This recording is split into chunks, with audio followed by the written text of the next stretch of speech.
परिवर्तन के बारे में तो समझ लिए थे। अब आज हम लोग देखेंगे क्या, रासायनिक परिवर्तन, है ना। हम लोग जो स्टार्ट किए थे क्लास 7 क्या, भौतिक एवं रासायनिक परिवर्तन का 5वां चैप्टर, जिसमें हम लोग इस सब के बारे में पढ़ लिए थे। भौतिक परिवर्तन जो है, भौतिक परिवर्तन के बारे में पढ़ लिए थे, है ना। परिवर्तन दो प्रकार का होता है ना जी, भौतिक परिवर्तन और रासायनिक परिवर्तन। तो रासायनिक परिवर्तन आज पढ़ना है ना। भौतिक परिवर्तन हम लोग पढ़ चुके थे और रासायनिक परिवर्तन पढ़ना है ना। चलिए अब समझिए बात को, रासायनिक परिवर्तन में क्या कंडीशन है। देखिए रासायनिक परिवर्तन, तो रासायनिक परिवर्तन क्या है, लोहे में जंग लगना एक ऐसा परिवर्तन है जिससे आप भली भांति परिचित है। देखिए लोहे में जंग लगना एक प्रकार का क्या है, परिवर्तन है। लोहे में जंग लगना क्या है, परिवर्तन है। और ऐसा परिवर्तन है कि हम लोग पहले से इस बात को जानते हैं, पहले से हम इस बात को जानते हैं, है ना। तो लोहे में जंग लगना एक ऐसा परिवर्तन है जिससे आप भली भांति परिचित है, मतलब जानते हैं। यदि आप लोहे के एक टुकड़े को कुछ दिनों के लिए खुले में छोड़ दे तो इस पर भूरे रंग की परत, पदार्थ की परत जम जाती है। यह पदार्थ जंग कहलाता है। बात सही है। जैसे कोई लोहा है, जंग लगना, इसको हम परीक्षण भी बोलते हैं, ठीक है, संक्षारण भी बोलते हैं। क्या बोलते हैं, संक्षारण, ठीक है। इसको क्या बोलते हैं भाई, संक्षारण बोलते हैं। संक्षारण किसे कहते हैं, जंग लगना किसको बोलते हैं, पूछ देगा। जंग लगना क्या है, जंग किसको बोलते हैं। तो जब हम किसी भी लोहे को खुली हवा में आंद्र वायु में छोड़ देंगे, जैसे मतलब आंद्र वायु में मतलब क्या, नमी लगता रहे, हवा लगता रहे। नमी जानता है ना, नमी मतलब थोड़ा गीलापन, गीलापन वाला जगह पर अगर लोहा को छोड़ देगा, हवा वगैरह वो लगता रहेगा, तो देखना बीज जल्दी पकड़ लेता है, जंग लग जाता है बहुत जल्दी, ठीक है। तो वही उसमें जो है कैसा, भूरा भूरा टाइप में बीज लग जाता है। क्या हो जाता है, भूरे रंग की परत जम जाती है और यह पदार्थ जंग कहलाता है। भूरे रंग की परत जो चढ़ जाती है उसे हम क्या कहते हैं, जंग। क्या बोलते हैं, जंग, ठीक है। और यह प्रक्रम जंग लगना कहलाता है। प्रक्रम जो होता है सो उसे हम क्या बोलते हैं, जंग लगना, ठीक है। तो जंग किसको बोलते हैं, तो बताना कि जब हम लोहे को, किसी लोहे वाले पदार्थ को आंद्र वायु या खुली वायु में नमी के साथ छोड़ दिया जाता है तो उसके ऊपर भूरे रंग की परत चढ़ जाती है, जिसे हम जंग कहते हैं, जिसे हम क्या कहते हैं, जंग कहते हैं। और यह जो प्रक्रिया होता है, इस प्रक्रिया को हम जंग लगना कहते हैं। पार्क अथवा, देखो ये 5.2 में, ठीक है, पार्क अथवा लॉन आदि के लोहे के दरवाजे अथवा बगीचों या पार्क आदि में रखी लोहे की बेंच और लोहे की लगभग कोई भी वस्तु जो खुले में रखी रहती है में जंग लग जाती है। मतलब कहने का क्या हुआ, जैसे अब कोई भी पदार्थ जो खुली हवा में छोड़ दिया जाएगा, जैसे कोई बेंच हो, पार्क जानता है ना, पार्क, पार्क बगीचा। अब बगीचा में क्या रहता है, कोई लोहे का, जैसे तुम्हारे स्कूल में है ना छिछलने वाला झूला, सब लोहा का रहता है ना बना। तो उसमें क्या होता है, हवा लगता है, नमी रहता है, तो उस सब के कारण क्या हो जाता है, जल्दी जंग पकड़ लेता है। क्या पकड़ लेता है, इसलिए देखना जंग से बचाने के लिए लोहा को पेंट कर दिया जाता है। पेंट करने से क्या हो जाता है ना, लोहा बचता है, उसमें जंग नहीं पकड़ता है। बात समझ में आया। जैसे कभी भी देखना, अब उसका कई प्रकार होता है, जैसे साइकिल वाला, मोटरसाइकिल वाला सब ग्रीस जानता है ना, ग्रीस, तो उसमें देखना कि चक्का वगैरह सब में या बहुत सारे चीजों में उसमें क्या किया जाता है, मशीन वगैरह में ग्रीस का प्रयोग किया जाता है ताकि वो जंग ना लगे। वो क्या करता है कि ग्रीस किसी के ऊपर में लेपित कर दिया या रंग से पेंट कर दिया या विद्युत लेपन करवा दिया या रंग पेंट करवा दिया, तो वो क्या करता है ना, लोहा को बचाता है। लोहा को क्या करता है, बचाता है। ठीक है, अब जैसे इसमें देखिए लोहे की जंग लगी वस्तु सब, देखो ये सब लोहा का पदार्थ है ना जी। अभी लोहा का पदार्थ है तो देखो ये देखो नमी में रखा हुआ है। अब इसमें देखो ये भूरे रंग की परत चढ़ा है, लोहा में जंग लग गया है। ये सब जितना भी लोहा है ना, ये सब जितना भी लोहा का पदार्थ है ना, वस्तु, सब में कुछ ना कुछ जंग लगा हुआ है। बात समझ में आ रहा है? क्या लगा हुआ है, जंग लग गया है। ठीक है, तो ये सब जो है क्या है भाई, जंग लगा हुआ है। ये सब क्या है, जितना भी लोहा में है ये सब क्या लगल है, ये सब जंग लगा हुआ है। सभी लोहा में जंग लगा हुआ है क्योंकि वैसे ही खुला में छूटा। तो रासायनिक परिवर्तन हम इसी को कहते हैं, आगे समझेंगे हम लोग। देखो अब देखो क्या कहा गया कि रखी रहती है में जंग लग जाती है। आपने देखा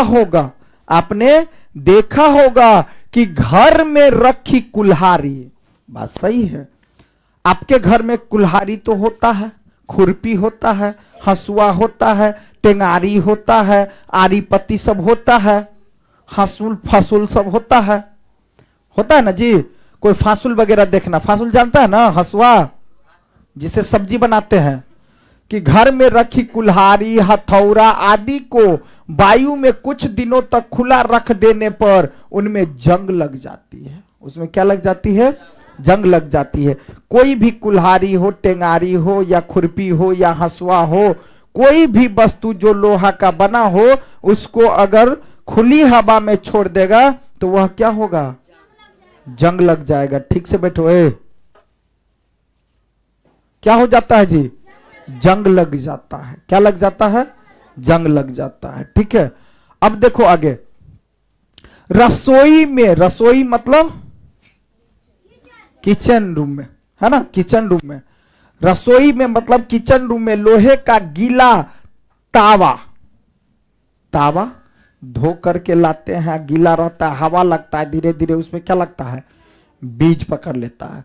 तावा कुछ समय तक खुली छोड़ देने पर उसमें जंग लग जाती है। जंग लोहा नहीं है, हम जंग को लोहा नहीं बोल सकते हैं। वो जो भूरे रंग की परत चढ़ जाती है किसी लोहा पर, उसको हम लोहा नहीं बोलेंगे। लोहा तो वो रहता है जैसे खुरपी हंसुआ या टेंगारी कुल्हाड़ी है, लेकिन उसके ऊपर जो भूरे रंग की परत चढ़ जाती है वो जंग लोहा नहीं है। जंग लोहा नहीं है, जंग उस पदार्थ यानी लौह से अलग होती है जिस पर यह लगती है।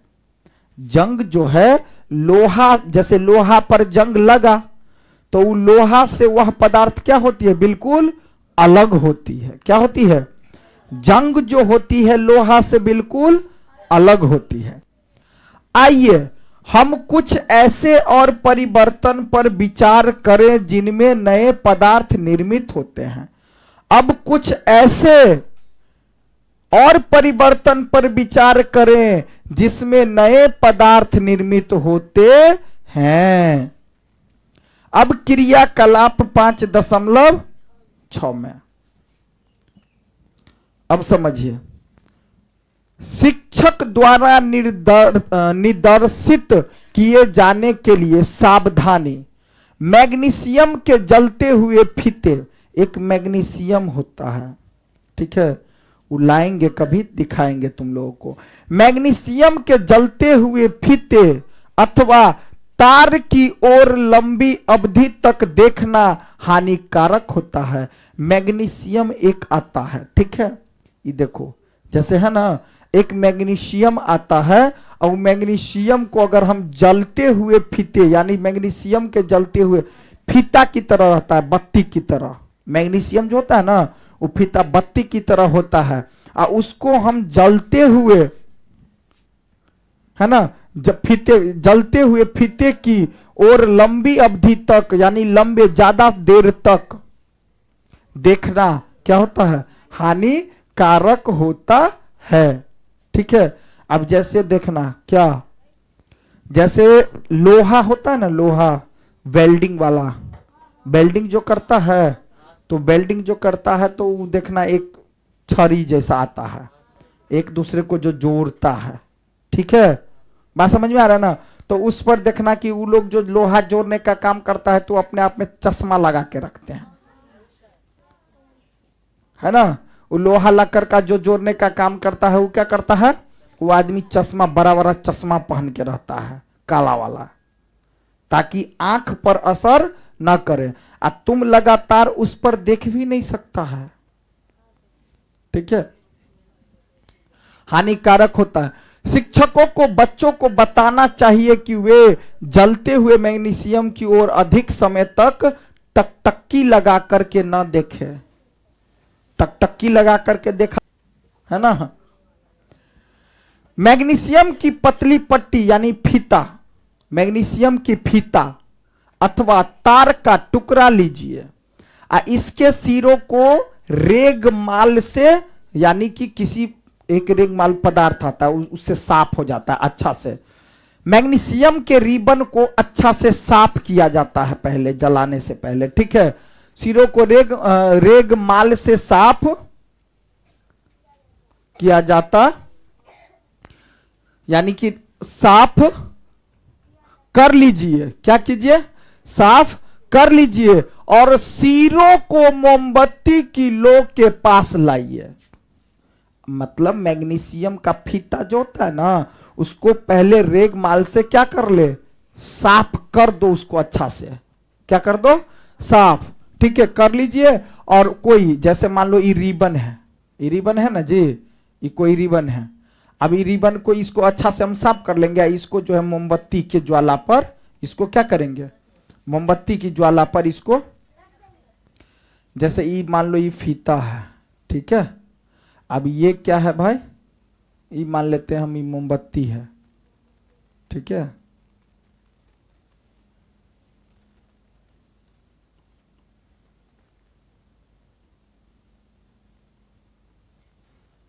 ना, ये क्या है, मोमबत्ती है। अभी मोमबत्ती इस रिबन के ई वाला छोर क्या करेंगे, इसमें जलाएंगे।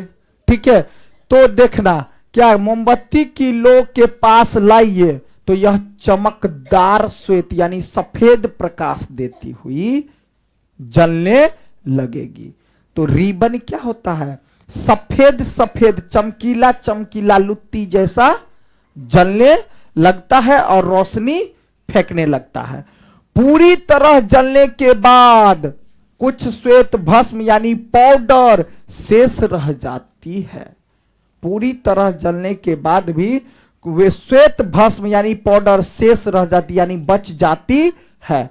क्या भस्म मैग्नीशियम के फीते जैसी लगती है?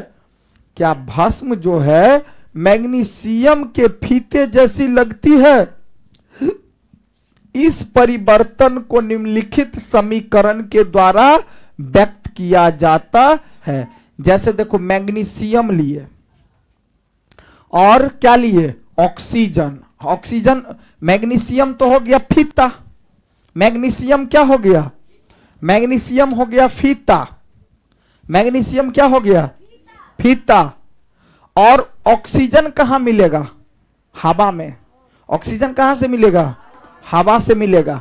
तो जब हम मैग्नीशियम को हवा में कम लो पर जलाते हैं तो मैग्नीशियम ऑक्साइड बन जाता है। क्या बन जाता है, मैग्नीशियम ऑक्साइड बन जाता है। तो आपको अगर पूछेगा कि मैग्नीशियम में, यानी मैग्नीशियम को ऑक्सीजन की उपस्थिति में जलाने पर क्या हो जाता है, तो मैग्नीशियम ऑक्साइड बन जाता है। देखो, है ना। जैसे हम यहां पर भाई मोमबत्ती में जलाए ना जी, यहां जो मोमबत्ती बनाए थे,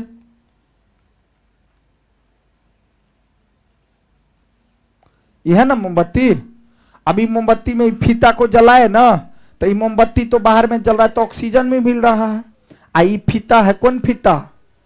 मैग्नीशियम का फीता। तो मैग्नीशियम इसमें जैसे ही हम जलाएंगे, अभिक्रिया कराएंगे, तो ये क्या बनेगा? मैग्नीशियम ऑक्साइड दे देगा। तो मैग्नीशियम का सूत्र हो गया क्या? संकेत Mg। ऑक्सीजन का हो गया O2, अब मैग्नीशियम ऑक्साइड का MgO। तो मैग्नीशियम को जब ऑक्सीजन में अभिक्रिया कराते तो क्या हो जाता है? तो क्या हो जाता है? मैग्नीशियम ऑक्साइड बन जाता है। तो अब देखो कि मैग्नीशियम जो चीज जल गया वो फिर वापस आएगा अपने मूल रूप में, फिर अपने मूल रूप में तो वापस, जब अपने मूल रूप में, ठीक से बैठो ना, जब अपने मूल रूप में वापस नहीं आएगा तो इसी को तो हम रासायनिक परिवर्तन कहते हैं। इसको क्या बोलते हैं हम? रासायनिक परिवर्तन कहते हैं। अब देखिए क्या कर रहा है, ध्यान दें कि यहां लिखी समीकरण गणित में प्रयुक्त समीकरण से भी अलग है। ये जो समीकरण लिखा हुआ है ना, एक समीकरण होता है गणित में, जैसे 2x प्लस में 3y बराबर 4, ये समीकरण है गणित में। 4x स्क्वायर प्लस में 4x माइनस में 3, ये भी समीकरण है, बराबर 0 दे दे तो द्विघात समीकरण है। ये दो चर वाले रैखिक समीकरण है। तो ये गणित की बातें हैं।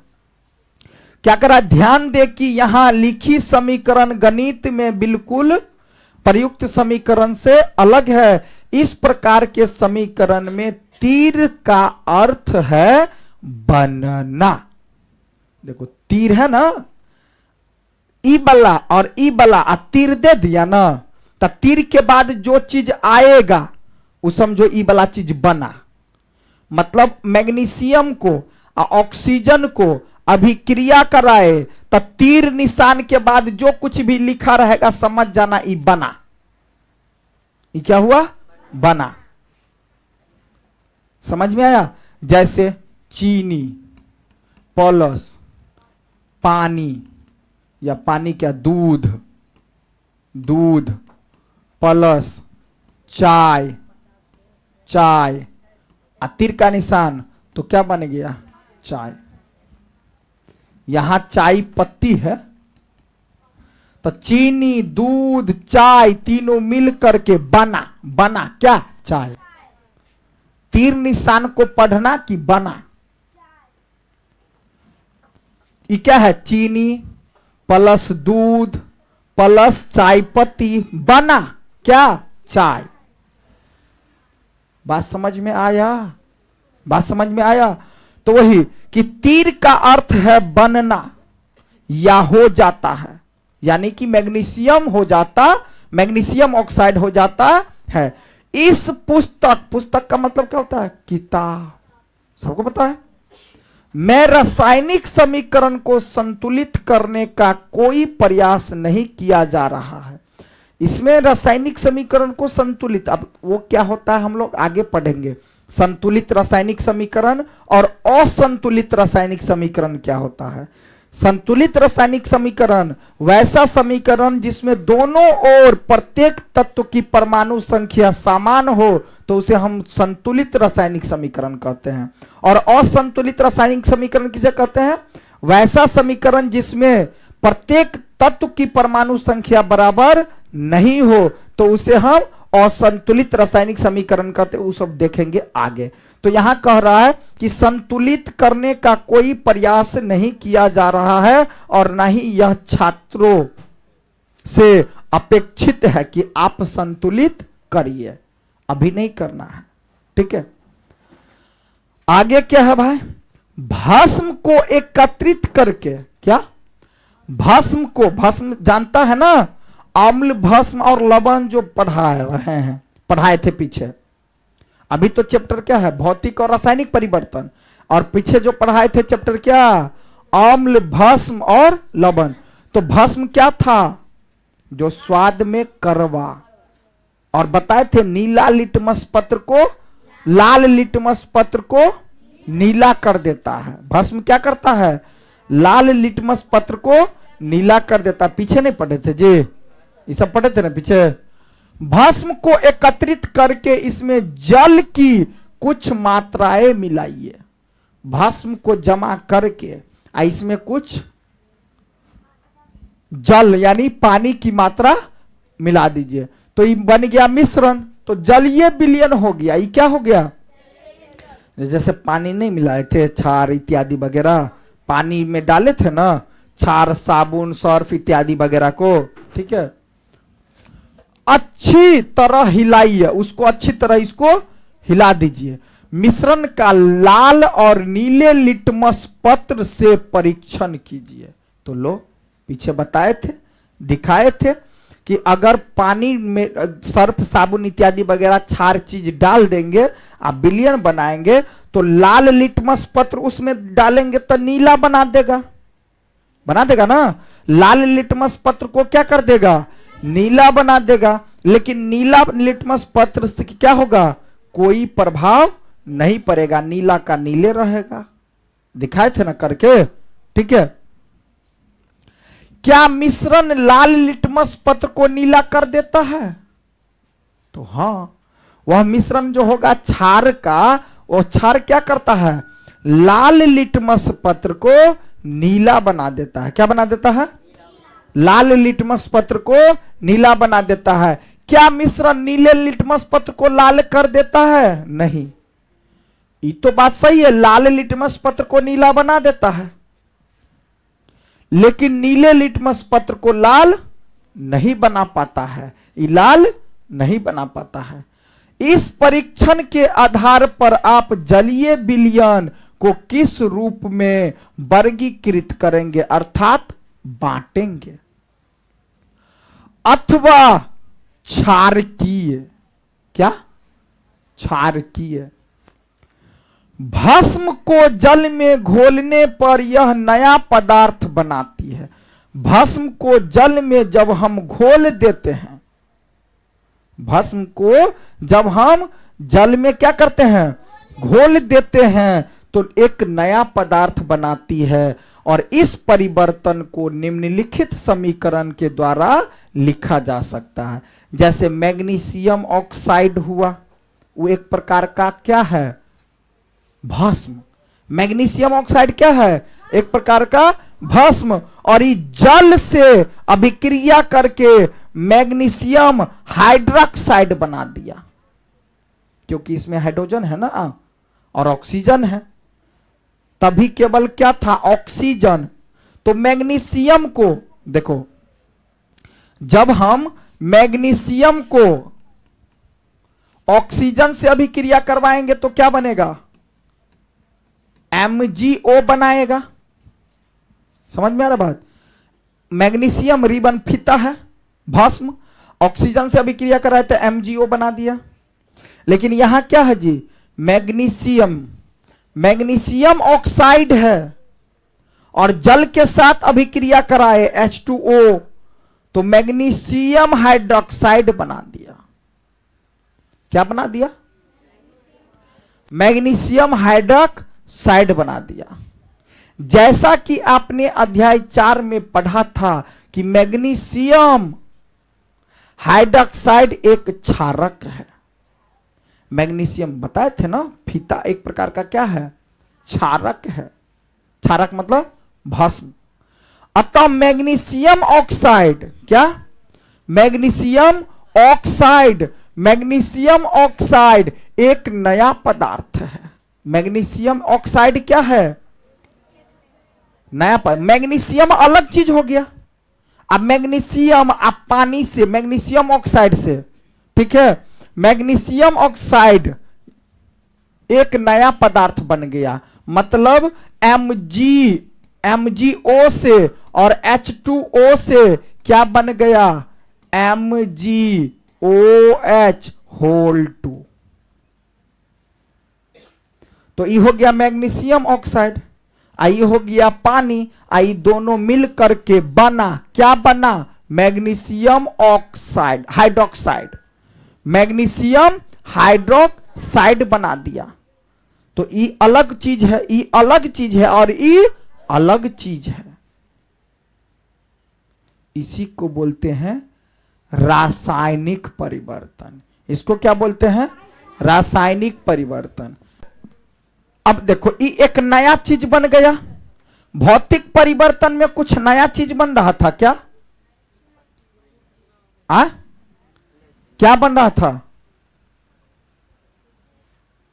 बल्ब को जलाएं तो नया चीज बन गया, फिर वो बल्ब वैसे ही रह जाएगा। बात समझ में आया? लेकिन यहां पर क्या हो रहा है? नया चीज बन रहा है। यहां क्या हो रहा है? तो जब नया चीज जो बनेगा उसको हम बोलते हैं रासायनिक परिवर्तन। अब इस चीज को जो चाहेंगे हम भस्म बना दे या फिर पानी बना दे तो होगा? फिर मूल रूप में आएगा? नहीं। तो ये एक प्रकार का क्या है? रासायनिक परिवर्तन। क्या है? अब चलिए आगे। शिक्षक द्वारा निर्देशित किए जाने के लिए कांच के एक गिलास या कटोरा अथवा चौड़े मुंह की क्या कटोरे अथवा चौड़े मुंह की बोतल में लगभग आधा कप पानी लेकर उसमें 1 चम्मच कॉपर सल्फेट यानी नीला थोथा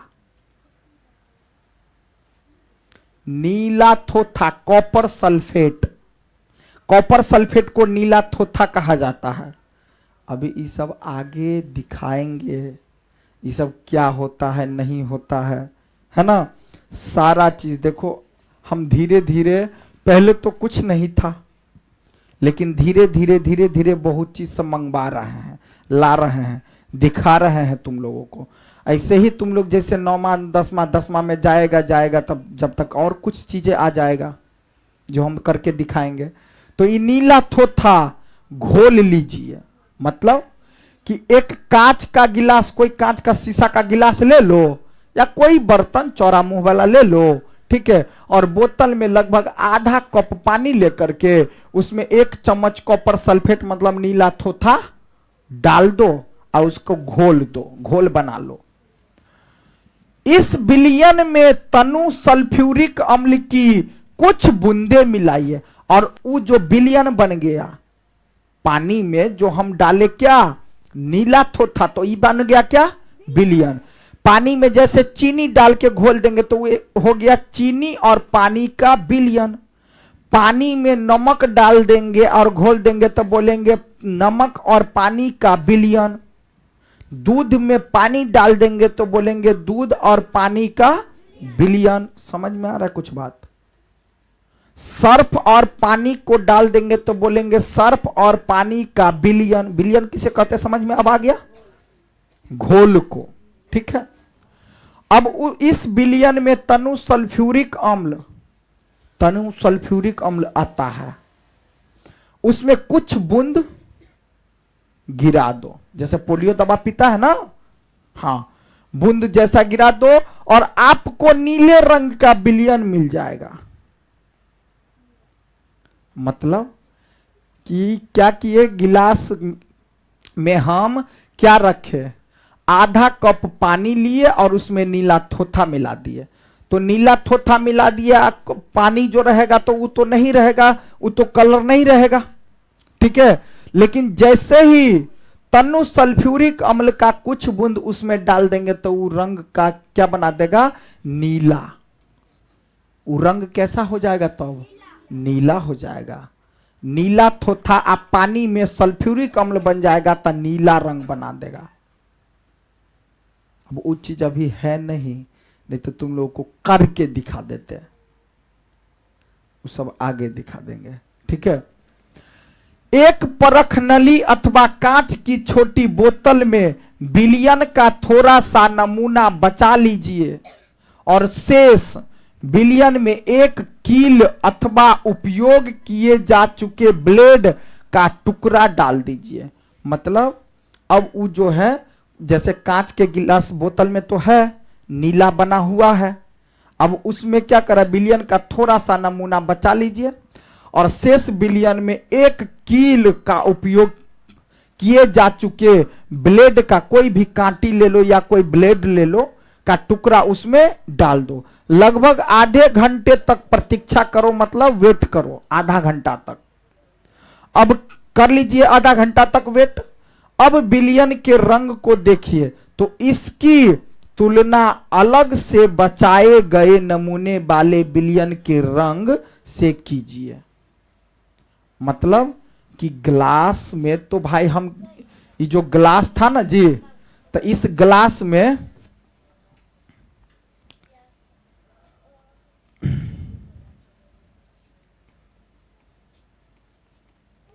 ये क्या है भाई? ग्लास है, ठीक है। ये क्या है भाई? ग्लास है। ये क्या है? ग्लास है। अब इस ग्लास में क्या सब डाले थे? पानी और नीला थोथा, कॉपर सल्फेट, नीला थोथा, नीला थोथा इसमें डाल दिए। अब विलयन को घोल कर दिए थे, इसमें सल्फ्यूरिक अम्ल का कुछ बूंद डाल दिए तो कैसा रंग हो गया? नीला। कैसा हो गया? अब मान लेते इसमें से कुछ घोल जो बना तो कुछ घोल अलग रख लो, कुछ घोल अलग रख लो। अब उसमें फिर हम क्या करेंगे कि कोई ब्लेड या कोई लोहा का कील वगैरह उसमें टुकड़ा डाल देंगे तो आधे घंटे के बाद जो है विलयन का रंग देखिएगा तो इसकी तुलना से बचाए गए नमूने विलयन के रंग से कीजिए। ठीक है, बचाए गए उससे कीजिए, तुलना कीजिए किससे? जो अलग था कीजिए। तो पदार्थ आयरन सल्फेट के बनने के कारण होता है। नहीं रुक जाओ, तो क्या कीजिए भाई? ये जो तुलना कीजिए, ठीक है, ये नमूने वाले विलयन के रंग से कीजिए तुलना। जैसे अब देखो यहां अभी जो नीला बना दिया था इस घोल में क्या है? कदे थो इसमें पानी था पहले और इसमें क्या था? नीला थोथा। इसमें डाल दिए सल्फ्यूरिक अम्ल तो बना दिया ना नीला रंग। अब सोचो, अरे वाह ऐसा हो गया।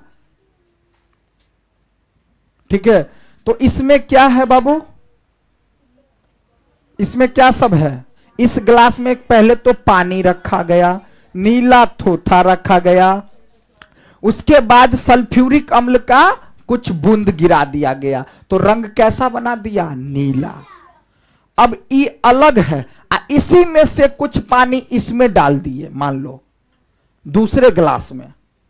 अब इसमें से पानी कुछ इसमें हम डाल दिए और इसमें ब्लेड डाल दिए। यहां देखो ब्लेड है ना, ये ब्लेड है ना जी, यहां ब्लेड डाल दिया गया है।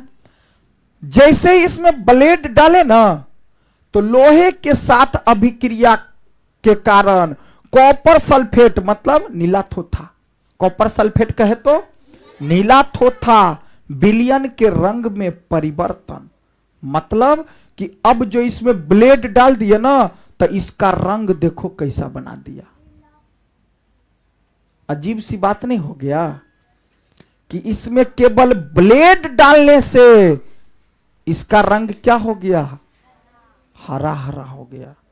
मतलब अगर ये नीला है ना, इसमें ब्लेड डाल देंगे या लोहा का कोई कील वगैरह डाल देंगे तो इसी रंग को ऐसा बना देगा। बात समझ में आया? सोचने वाली बात हुआ ना ये सब कि केना का बना देते। नहीं होगा? बात समझ में आ रही है ना? तो अब आपसे पूछा जाएगा कि पानी और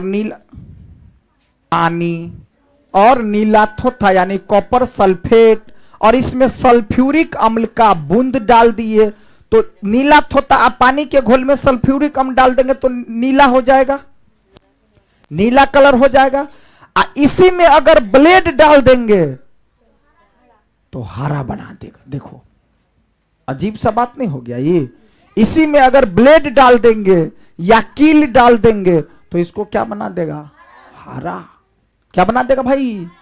हरा। क्या बना देगा? हरा बना देगा। हमारा माइंड जो है ना, माइंड हमारा नहीं, तुम्हारा, इसका, उसका, जिसका, तिसका, पता नहीं किसका किसका। हमारा माइंड जो है ना, माइंड क्या? Mind is a restless bird. हमारा माइंड जो है ना, चिड़िया जानता है, बेचैनी चिड़िया। हमारा माइंड हमेशा चिड़िया की तरह कुछ ना कुछ करते रहता है। जैसे जीवन में कभी भी आप देखते होइएगा, कोई भी पक्षी हो, कौवा, मैना, कोई भी पक्षी, चिड़िया वगैरह, वो देखना कि बैठेगा तो शांत नहीं रहेगा। किसी चीज पर बैठने के बाद भी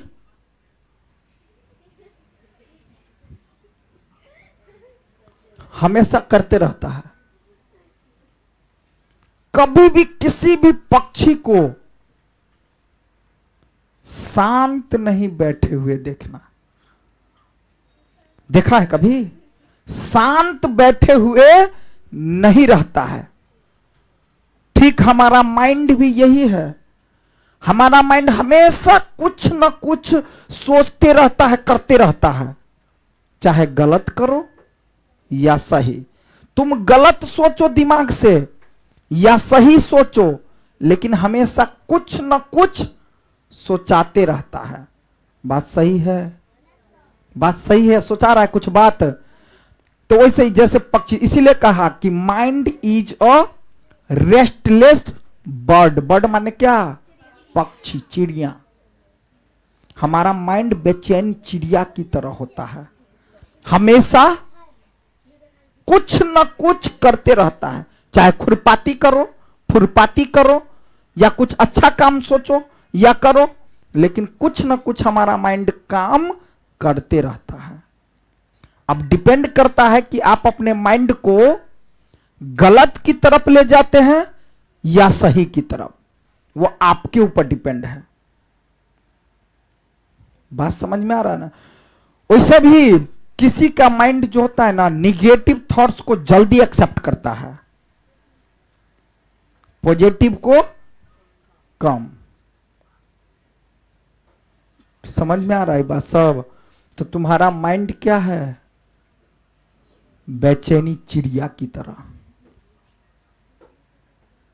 पक्षी, किसी भी पक्षी को आज तक बैठे हुए अशांत देखा होगा? बता दो हमको। मैना, कौवा, कोई पक्षी, तोता या कुछ भी, चचू फैचू कुछ ना कुछ करता रहेगा, कुछ ना कुछ। समझ में आ रहा है बात? है वही बात है। ठीक है, चलो भाई, तो बात समझ में आया? हाँ, क्या क्या? हाँ, अब इस सब में थोड़ी मिलेगा। उस सब प्रयोगशाला वाला रूम होता है, दुकान होता है, उसमें ये सब चीज मिलेगा। बात समझ में आया? उस सब चीज जो है इस सब में नहीं ना उतना मिलेगा। वो सब प्रैक्टिकली चीज तुमको देगा भी नहीं, सबको ये सब चीज मिलेगा भी नहीं। तुम आगे लगा लेगा घर में बहुत रासायनिक चीजें सब आता है।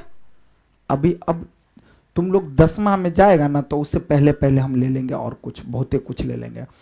तो वो सब चीज वैसे अगर हाथ से छू लेगा कोई कोई चीज, तो जहर, जैसे पढ़ाए थे ना अम्ल, भस्म और लवण, कि किसी चीज को ऐसे ही चाट लेगा तो मरिया जाएगा। तो तुमको वैसे नहीं देगा। प्रैक्टिकली वाला चीज सब, सारा चीज सबको नहीं मिलता है बाबू। वो सब किसी टीचर वगैरह को, या किसी कोई ऐसा व्यक्ति सब है जिसको जरूरत पड़े, काम करते हो, उन लोगों को ये सब चीज मिलता है। जैसे खाद्य पान का दुकान जानता है? खाद्य पान का दुकान, दवा का दुकान सब आदमी नहीं खोल सकता है बाबू। अब कोई खोल लेता है चुरा छुपा के, अलग बात है, लेकिन दवा का दुकान और खाद्य पान का दुकान सब आदमी नहीं खोल सकता है, क्योंकि सबको वो चीज मिलबे नहीं करेगा। देवे नहीं करेगा, सरकार अलाउ नहीं करेगा कि इसको दो। पहले उसके लिए रजिस्ट्रेशन होता है, तुम पढ़ाई क्या किया है। तो जैसे जो केमिस्ट्री जो पढ़ा रहे, केमिस्ट्री की बातें कुछ कुछ, तो जो बच्चा जो भी व्यक्ति केमिस्ट्री से पढ़ा रहता है, एग्रीकल्चर किया रहता है, वही दवा दुकान खोल सकता है। केमिस्ट्री वाला जिसको फार्मेसी वगैरह किया हो, ठीक है, केमिस्ट्री से पढ़ाई किया हो, आगे एग्रीकल्चर किया हो, उसी व्यक्ति को खाद्य पान का एजेंसी या दवा का एजेंसी देता है, नहीं तो सबको नहीं देता है। अब बात समझ में आया। तो तुम कहेगा कि हमरो गांव में है सर दवा के दुकान, तो क्या होगा, छोटा मोटा दवा का दुकान होगा, हर जगह से दवा नहीं लाता होगा, दुकाने से लाकर दुकान से बेच देते होते। बात समझ में आया। तो ये सब कंडीशन होता है, ठीक है, क्योंकि वो सब क्या होता है, जहरीला चीज। अब मान लो कि तुमको खाद्य पान दिया, आदमी सबको तुम दे देगा, मार देगा। पढ़ाई किया नहीं है, तुमको पते नहीं है, किसी को कुछ दे देगा, मार देगा।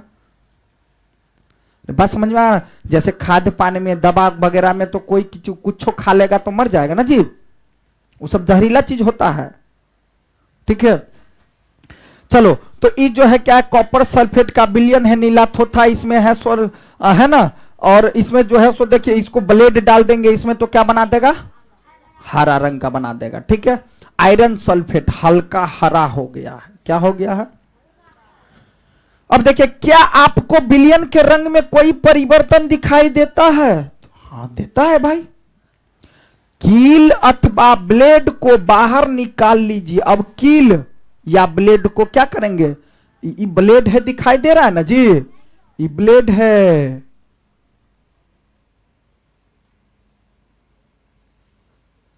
ब्लेड है, क्या है, ब्लेड कभी देखा है ना, क्या करता है ब्लेड से। क्या आपको विलयन के रंग में कोई परिवर्तन दिखाई देता है। कील अथवा ब्लेड को बाहर निकाल लीजिए, क्या इसमें कोई परिवर्तन दिखाई देता है, परिवर्तन दिखाई देता है नहीं। आपको जो परिवर्तन दिखाई देता है, आपको जो परिवर्तन दिखाई देता है, वे कॉपर सल्फेट और लोहे के बीच अभिक्रिया के कारण हुआ है। कॉपर सल्फेट और लोहे के बीच क्या हो गया, अभिक्रिया। मतलब यहां सोचो कि ई जो है रंग नीला है, तो नीला थोथा, इसमें क्या है, पानी नीला थोथा, सल्फ्यूरिक अम्ल का बूंद, इसमें डाल दिए कील या ब्लेड, तो ब्लेड लोहा का बनता है। कील किसका बनता है, मैदा के। रे काठी कील ब्लेड किसका बनता है, लोहा का ना बना रहता है। अब लोहा का बना रहता, लोहा इसमें डाल दिया गया, तो लोहा और कॉपर सल्फेट दोनों क्या किया, अभिक्रिया किया। अभिक्रिया मतलब दोनों एक दूसरे को एकदम घुल मिल गया, उसको मार रहा है, उसको मार रहा है, एकदम फाइटिंग फुटिंग चल रहा है अंदर में। तो बात समझ में आया, अंदर में क्या चल रहा है, किसके साथ, नीला थोथा और ब्लेड के बीच सब में जो दोनों से के साथ अभिक्रिया हो रहा है, एकदम फाइटिंग फुटिंग हो रहा है दोनों एक दूसरे को, और दोनों एक दूसरे को फाइटिंग फुटिंग करते करते करते करते करते करते बना दिया ई रंग। ले मार के ब्लेड और नीला थोथा, और रंग इसको बना दिया हरा। बात समझ में आया, बात समझ में आया। इसको बोलते हैं साइंस, इसको क्या बोलते हैं, अरे आया बैठो। इसमें क्या किया, हरा रंग का क्यों हो गया, पूछेगा हरा रंग का क्यों हो गया, तो बोला नीला थोथा और लोहा एक दूसरे में क्या किया, अभिक्रिया, अभिक्रिया करके रंग कैसा बना दिया, हरा। क्या आपको विलयन के रंग में कोई परिवर्तन दिखाई दिया। कील अथवा ब्लेड को बाहर निकाल लीजिए, क्या इसमें कोई परिवर्तन दिखाई देता है। आपको जो परिवर्तन दिखाई देता है ना, वे कॉपर सल्फेट और लोहा के बीच अभिक्रिया के कारण होता है। विलयन के रंग का नीले से हरा हो जाना एक नई बात है। विलयन का रंग क्या होता है? नीला से हरा हो गया। नीला था लेकिन क्या हो गया? तो एगो नया अलग चीज बन गया ना, अलग रंग बन गया। ठीक है। पदार्थ आयरन सल्फेट बनने के कारण क्या कह रहा है? देखो कि विलयन के रंग का नीले से हरा हो जाना एक नए पदार्थ आयरन सल्फेट के बनने के कारण होता है। वो अलग पदार्थ बन गया। किसके का पदार्थ? आयरन सल्फेट के बनने के कारण होता है। लोहे की कील पर भूरे निक्षेप कॉपर या तांबे की परत के कारण होता है ऐसा, जो एक अन्य या नया है, नया चीज बन गया वो। और हम इस अभिक्रिया को निम्न प्रकार से व्यक्त कर सकते हैं। जैसे देखो, कॉपर सल्फेट मतलब नीला थोथा, अभी नीला थोथा। कॉपर सल्फेट यानी कॉपर सल्फेट विलयन नीला थोथा, प्लस में लोहा और आयरन सल्फेट का विलयन हरा और कॉपर भूरा निक्षेप बना दिया। मतलब क्या कि कॉपर सल्फेट नीला थोथा जो था, नीला थोथा लोहा के साथ किया अभिक्रिया, बताए थे ना। नीला थोथा किसके साथ अभिक्रिया किया? लोहा के साथ। लोहा के साथ अभिक्रिया करके हरा बना दिया और कॉपर को क्या कर दिया? अलग कर दिया। कॉपर को क्या किया? अलग कर दिया। तो कॉपर सल्फेट जो हम बोल रहे हैं, तो कॉपर समझ में आ रहा है। कॉपर का जो तार होता है, तांबा को बोलते हैं कॉपर। तांबा को क्या बोलते हैं? कॉपर बोलते हैं। समझ में आया है ना? तो इतना बात तो समझ में आ गया भाई।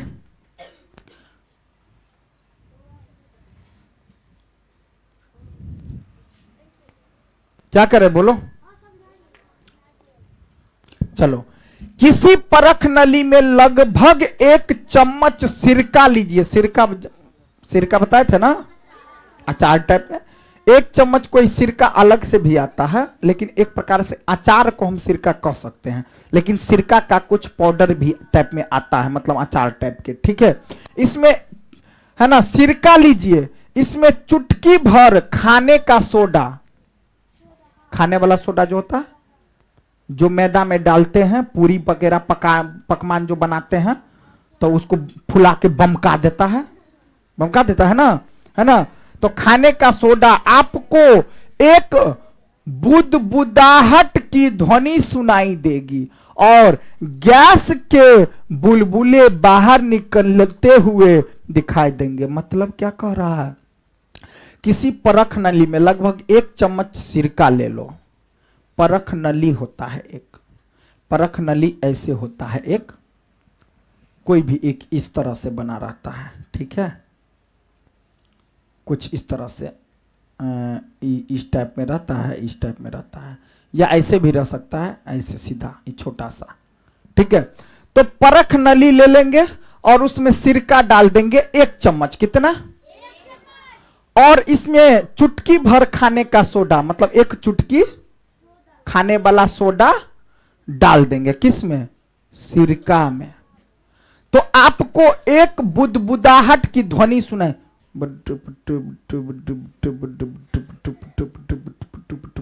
सुनाई देगा। बुदबुदाहट जानता ना? और जैसे हाँ गुरगुराते नहीं रहता है, कुछ कुछ होता रहता है ना, उस तरह से तुमको बुदबुदाहट की ध्वनि सुनाई देगी और गैस के बुलबुले बाहर निकलते दिखाई देंगे। बुलबुले। इस गैस को चित्र 5.5 में, जैसे यहां में दिखाई गई व्यवस्था के अनुसार, ताजे बने चूर्ण के पानी में से गुजारिए। चूर्ण के पानी में से क्या कीजिए? गुजारिए। चूने का पानी तैयार करने की विधि अध्याय 4 में बताई गई है। अब चूने का पानी कैसे तैयार करेंगे ये पीछे हम लोग देखे हुए थे। चूने के पानी में क्या परिवर्तन होता है? चूने के पानी में क्या परिवर्तन होता है? तो परख नली में परिवर्तन निम्न प्रकार से होते हैं, जैसे सिरका एसिटिक, सिरका में कौन सा अम्ल पाया जाता है? एसिटिक अम्ल, याद करवाए थे। नींबू के रस में कौन सा अम्ल पाया जाता है? हाँ, सेट्रिक अम्ल या साइट्रिक अम्ल जो हो। दही में क्या पाया जाता है? कौन सा अम्ल? लैक्टिक अम्ल पाया जाता है। विटामिन सी में कौन सा अम्ल पाया जाता है भाई? एस्कॉर्बिक अम्ल पाया जाता है। कौन सा अम्ल पाया जाता है? और हमारे पेट में हमेशा कौन सा कौन सा अम्ल बनता रहता है? हाइड्रोक्लोरिक अम्ल, जिसके कारण पाचन होता है। अगर हाइड्रोक्लोरिक अम्ल नहीं बनता रहेगा तो पाचन की क्रिया, तो आपको ऐसे भी पूछ लेगा पाचक रस में कौन सा अम्ल पाया जाता है? तो हाइड्रोक्लोरिक अम्ल। कौन सा अम्ल? तो एसिटिक अम्ल यानी सिरका ले लिए और खाने का सोडा दोनों को मिला दिए तो CO2 आप प्लस में कुछ अन्य पदार्थ बना देगा। ठीक है, क्या बना देगा? CO2 मतलब गैस, कार्बन डाइऑक्साइड। CO2 का मतलब क्या हुआ?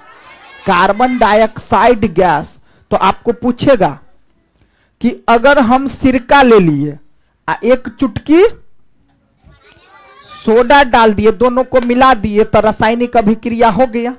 अब वो जो अभिक्रिया, अब सोडा, सिरका, अचार आ खाने वाला सोडा, अब दोनों एक दूसरे में फाइटिंग फुटिंग करेगा, अभिक्रिया होगा। क्या होगा? अभिक्रिया। अब दोनों में एक अभिक्रिया करके करके करके क्या बना देगा? CO2। क्या बना देगा? CO2 गैस बना देगा, जो हम लोग छोड़ते हैं। हम लोग कौन सा गैस छोड़ते हैं? और कार्बन डाइऑक्साइड क्या करता है? पेड़ पौधा ले लेता है, और पेड़ पौधा हमको कौन सा गैस देता है? ऑक्सीजन। तो समझ में आया बात? अरे समझ में आया? हाँ। अब देखो यहां परख नली में दर्शाया गया बात है। देखो ये बताए थे ना कुछ इस तरह से, ये क्या है? परख नली है। ये क्या है? एक प्रकार से परख नली है। अब देखो इस परख नली में, इसमें डाल दिया गया है क्या? इसमें सिरका है प्लस खाने का सोडा है। इसमें क्या है? सिरका है और खाने का सोडा है, और एक तरफ चूना पानी है। ये क्या है? चूना पानी है। अब इसको अभिक्रिया देखो करके, इसमें जो है सो इसमें देखो ये अभिक्रिया करके ये सब समान है। अब ये देखो ये क्या छोड़ रहा है? CO2। क्या छोड़ रहा है? Carbon dioxide. ठीक है, तो चूने के पानी में से गैस को गुजारने के लिए, चूने के पानी में से गैस को गुजारने के लिए व्यवस्था। ठीक है,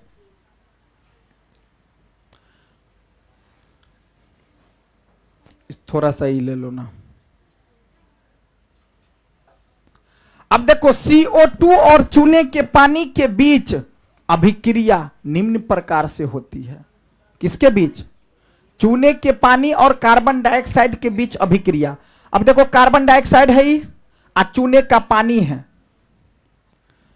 इसको बोलते शुष्क बुझा चूना। शुष्क बुझा चूना, या इसको भखरा चूना भी कहते हैं। भखरा चूना। भखरा चूना का सूत्र पूछेगा तो CaOH2। हाँ, बात समझ में आया? ठीक है, तो अब ये जो बना दिया, क्या बना दिया? बना। तीर का निशान का मतलब क्या हुआ? बना। तो मतलब कार्बन डाइऑक्साइड और चूना का पानी बना, ये दोनों मिल करके क्या बना? कैल्शियम कार्बोनेट और पानी बना। कैल्शियम कार्बोनेट और क्या बना? पानी बना। जब कार्बन डाइऑक्साइड को चूना के पानी में प्रवाहित किया जाता है तो कैल्शियम कार्बोनेट बनता है, जिससे चूने का पानी दूधिया हो जाता है। चूने का पानी अब दूधिया रंग का हो जाता है। क्या हो जाता है? मतलब रहेगा चूना। अब देखो चूने का पानी कैसा हो जाएगा भाई? दूधिया रंग का हो जाता है। चूने का पानी दूधिया हो जाना कार्बन डाइऑक्साइड का मानक परीक्षण है। कार्बन डाइऑक्साइड का एक प्रकार का क्या है? मानक परीक्षण है। आप इसका उपयोग अध्याय 6 में यह दिखाने के लिए करेंगे कि हम श्वसन में जो हवा बाहर निकालते हैं उसमें कार्बन डाइऑक्साइड की मात्रा अधिक होती है। अब ये जो आगे अध्याय 6-5 पढ़ रहे हैं हम लोग, अध्याय 6 में इसका मतलब पढ़ेंगे हम लोग। और जैसे हम श्वास लेते हैं ना, तो श्वास लेते हैं तो कौन सा? ऑक्सीजन लेते हैं। अंदर में फिर पेट में अभिक्रिया किया, अभिक्रिया करके कार्बन डाइऑक्साइड निकला। बात समझ में आया? तब कार्बन डाइऑक्साइड फिर पेड़ पौधा लेता है। समझ में आ गया? चलो इतना तक रहने देते हैं, उसके बाद अब देखेंगे कल। ठीक है।